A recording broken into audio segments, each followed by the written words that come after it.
Hi everyone, today I am going to help you out with points which will be helpful to you when you are going to meet your people, your tribe, your community.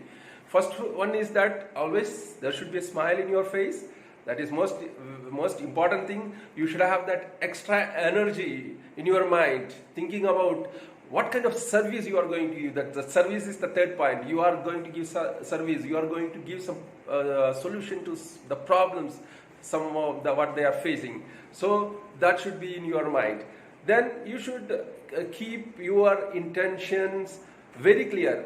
At this meeting, I am going to bring this kind of outcome. So if you are make your intentions very clear in your mind, then you can transfer it to your audience, and that the point you will get a lot of connections. That connection is very important, that you should feel that you belong to them and they all belong to you. So that kind of connection also will help you to come out with a lot of positive result in your meeting with the clients or your tribe or your community. Thank you very much for listening. Happy day.